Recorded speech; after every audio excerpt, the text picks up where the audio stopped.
Hello everybody and welcome to episode 1 of the Doom Eternal modding guide. Today we'll be going over texture modding. Specifically I'll be showing you how to texture your weapons, but this tutorial can also easily apply to say the Slayer or a Mancubus or any other kind of demon. Um, Today I will be showing you the heavy cannon. I'll be showing you how to skin the weapon itself, the mods for it, and I'll even show you how to replace the unlockable skins, so you're not just replacing the default. Um, you may have noticed that this video is a lot longer than, well, the original version of this video if you've seen it, but I have included for your convenience chapters. You can check in the description and you can click on the chapter that's relevant to you so you don't have to watch everything if you don't need to. But other than that, without further ado, let's get into it. Alright, so as you can see here on my desktop, I have 5 different sort of prerequisites. So the first thing that I have is a folder simply titled Heavy Cannon, and it's empty. The main purpose for this folder is just as a workspace, so I can put all the files that I'm using.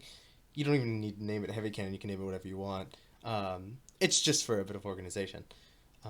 Everything else that I have the auto Heckin texture converter, which will be useful toward the end of the process to make it so that the game can actually read the texture files that we're making.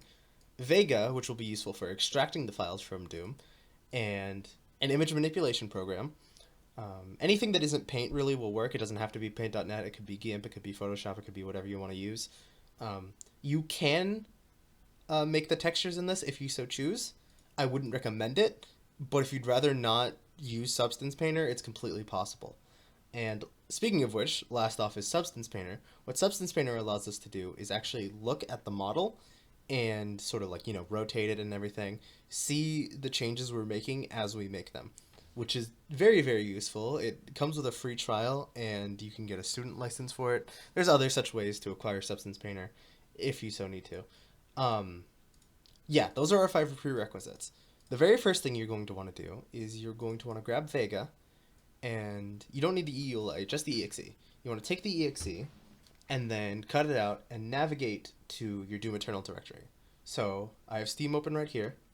Right click, Properties, and then Local Files. You can hit Browse, and that'll take us to the Doom Eternal directory. All you have to do from here is just paste VEGA. Now open it, give it a second to load, and then immediately go to the bottom right where it says Settings, and uncheck Load Images, Load Materials, and Load Animations. We only need the models. For model settings, set it to Wavefront OBJ, and for export format, right here, you want to set it to PNG. Once you've done all of that, click on Load File, and in your base folder for Doom Eternal, you'll find something called GameResources.resources. Click on that, and we're just going to search Heavy, and it should show up. Now, you may need to do a little bit of trial and error for which one you want to grab, but in my experience, it's pretty much always the one that's just the name of the weapon .md6 smash. So click on that, click on Export Selected, give it a minute to actually do its magic there. Okay, the export is complete, so now we can close VEGA, and you can see exported underscore files. That's a folder that's just been created in the Doom Eternal directory. Go to Models, Heavy Cannon, and as you can see, there's something that says heavy underscore cannon underscore LOD0.obj. We're going to need this file, and we're also going to need a lot of the files in this here images folder. So first thing I'm going to do is I'm going to take this, I'm going to head to my desktop, and I'm going to paste it in this folder. And then I'm going to head back, and in underscore images, I'm going to grab everything that's just the file name that doesn't have any underscore. So like heavy base back, not that one. Heavy base back, heavy base front, heavy sniper. All these are the ones you need. And then you also want to grab the ones that say underscore N. So in this case, I've got 8 because there's 4 different regions for the heavy cannon, but there's going to be a different number for every weapon. So you can copy these, go back to your desktop, and then paste them in here. Alright, so if you're somebody who's using PaintDotNet, or whatever image manipulation program you're using, then all you need to do from this point is just color over your texture. So if I wanted to make it green, for example, I could just, grab the brush and start painting. So that's simple enough. You save the file, and then you can skip toward the part of the video where I show you what to do once you're finished, and you can do that. But you may notice it's difficult to tell what maps to where on this, and if you're having trouble with that, that's sort of where Substance Painter comes in. So I will show you very briefly how to use Substance Painter. Alright, so getting started, the first thing you're going to want to do is actually open up Substance Painter. Once you have Substance Painter open, you want to go to File, New.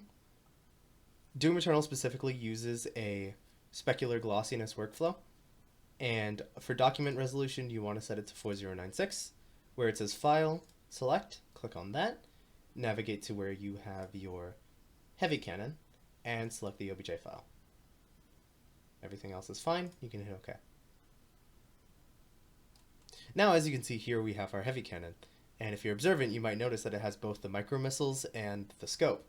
That can be controlled from here.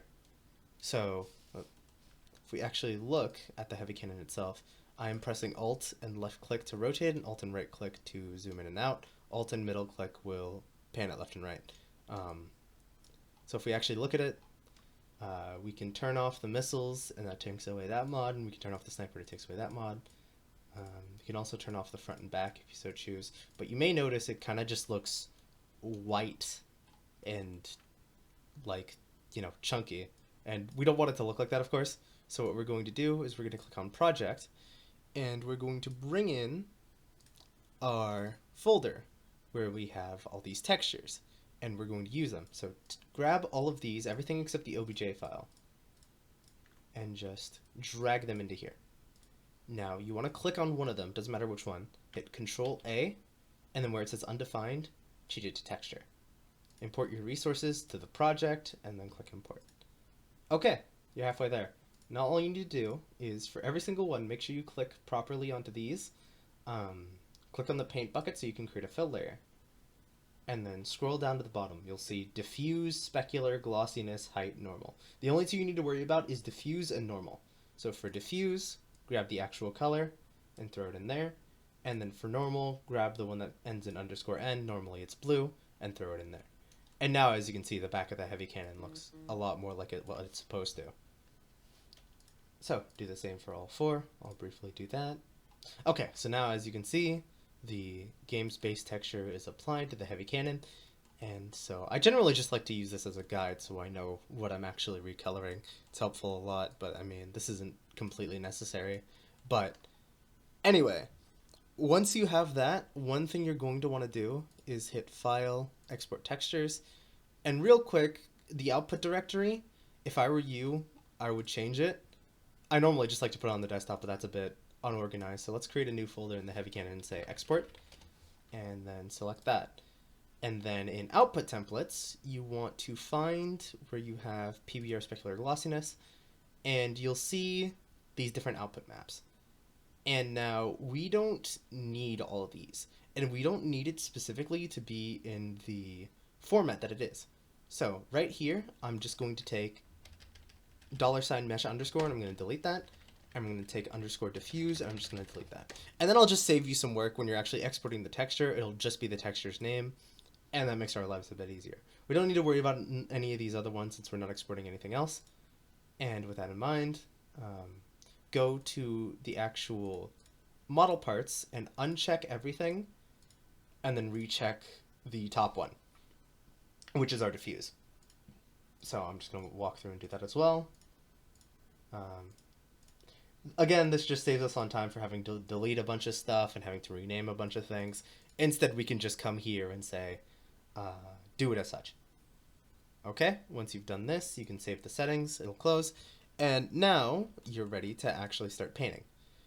So, Texture Painter is a little difficult to work with, so I'm really quick just going to go over my workflow and how I personally work with it.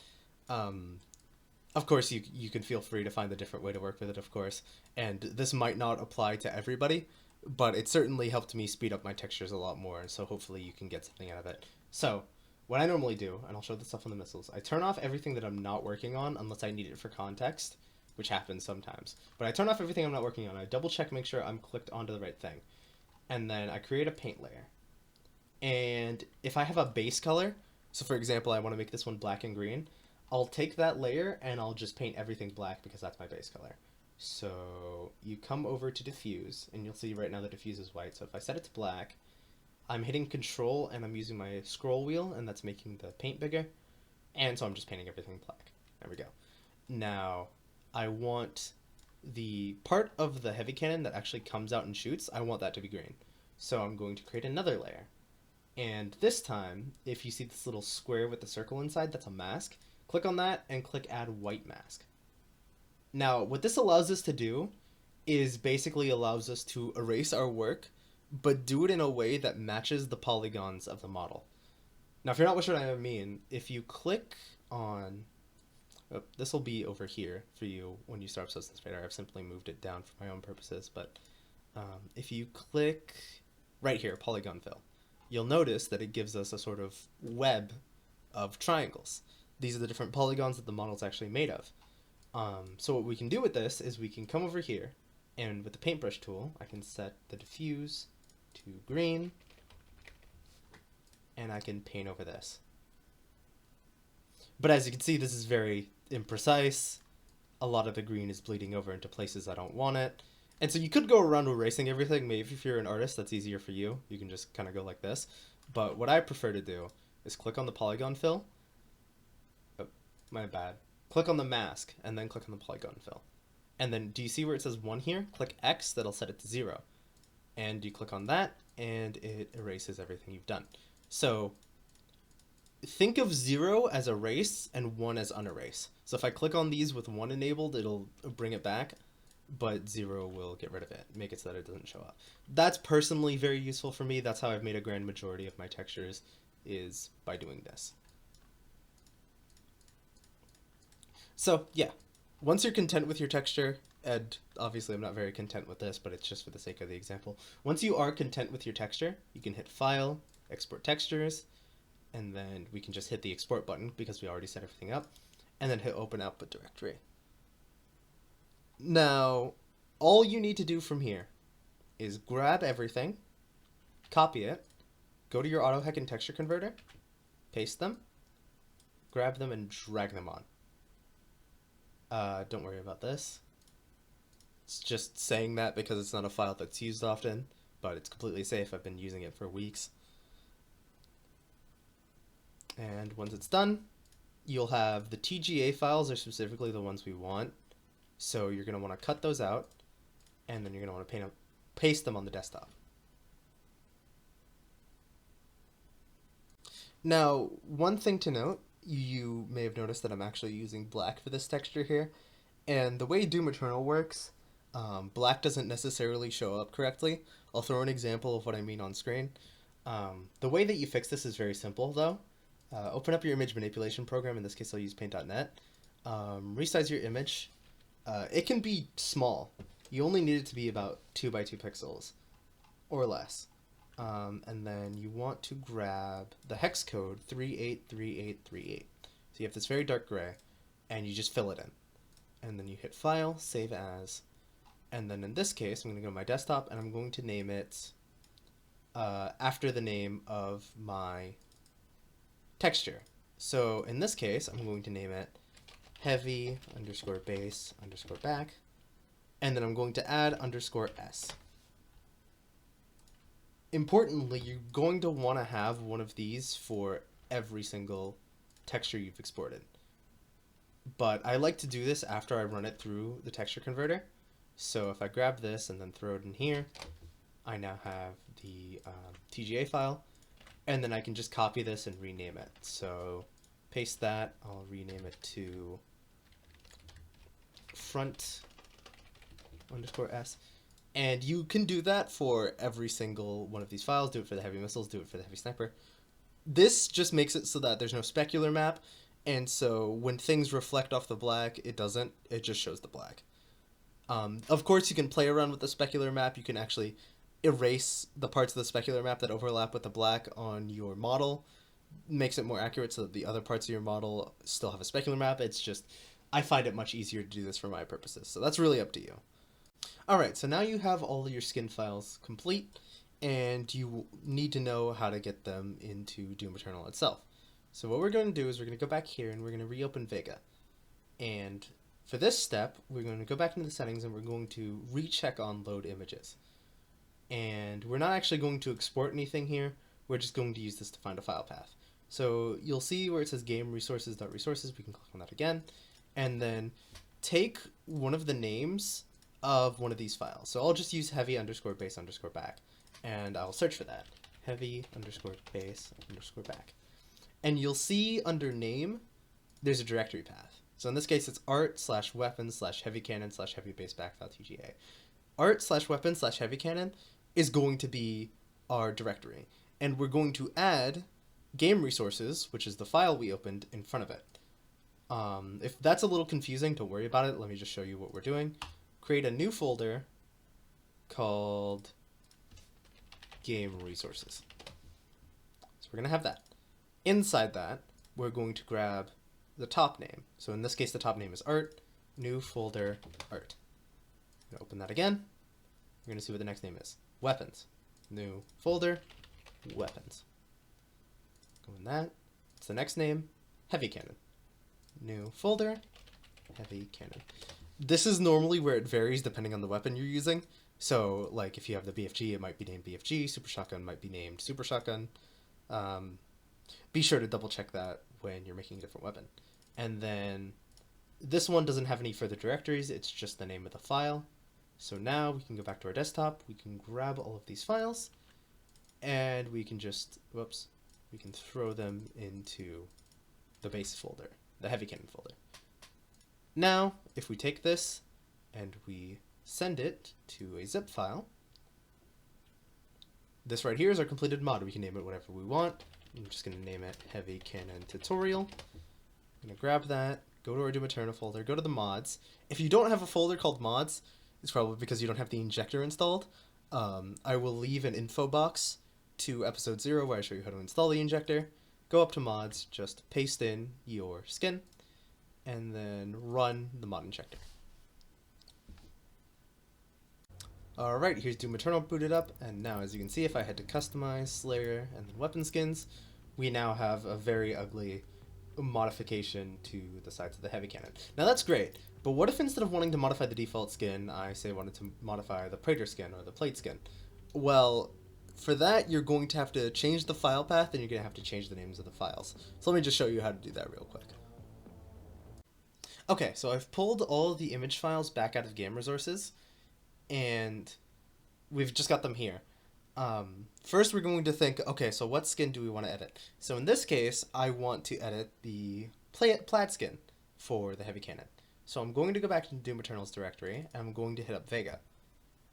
And once it opens, we'll load our file, we'll load game resources, and then we need to search for the skin's name. Most of the time, the skin's name is just going to be the exact same as what you would expect it to be. Sometimes it isn't, though. Now, you may notice I looked up _played, and I know for a fact that's the skin's name, and it's not showing up. Why is that? Well, not every skin is contained in the game resources file. So in this case, if I go to warehouse, and then I look up _plaid, we now have it. Heavy cannon skin plaid right here. So that's what we're looking for. So these are the file names, they're correct. Heavy base back plaid. So exactly as I expected. You're just going to want to take the original file names and add whatever extension it is you saw. So importantly, for the ones that ended _s, if you have them, or say if you re-imported the normal map for whatever reason, or the glossiness map, you're going to want to add the extension before it. So like if we look in VEGA, you'll see right here, it's heavy base back plaid _s. So _s, _n, _g, these always come at the end. So, important thing to note there. So I'll fill out the rest of these. Okay, so I filled out the rest of these. And now we can go back to VEGA and we can see art, weapons, heavy cannon, skins, plaid. So that's what we're going to do. Remember, we opened the warehouse file. So we're going to want to create a new folder. We're going to call it warehouse instead of game resources. And then from there, art. Let's double check, make sure this fits the directory. Art, weapons, heavy cannon, skins, plaid. So yeah, art, weapons, heavy cannon, skins. PLAID. Okay, now we can go back to our desktop. We can take all of these. We can drag them into the bottom of this hierarchy. So in this case, it's just a folder called plaid. Ugh. Send that to our zip. And we've got ourselves a mod. Heavy Cannon Plaid tutorial. I'm never going to stop calling it plaid. Alright, and then we can click on Inner Injector and let it run. Alright, so now if we head into Customize, Slayer, Weapon Skins, as you can see, the normal Heavy Cannon is now back to normal. It doesn't have my skin anymore. But if we go to Plaid, most of it has been overridden by the normal Heavy Cannon, but we also have my crappy skin job on the micro missiles. So there we go. That is as in-depth of an explanation really as you need on how to texture weapons in Doom Eternal. I will have an addendum to this video, I'll put it in an info box, on how to locate the files for the Slayer, his skins, or demons and their skins if they have them. And other than that, the fundamentals of the process is pretty much the same. It's just a matter of finding it in VEGA, which can be difficult. So I'll show how to do that very briefly. And other than that, that's pretty much it. I will see you in the next episode where we will cover strings. See ya.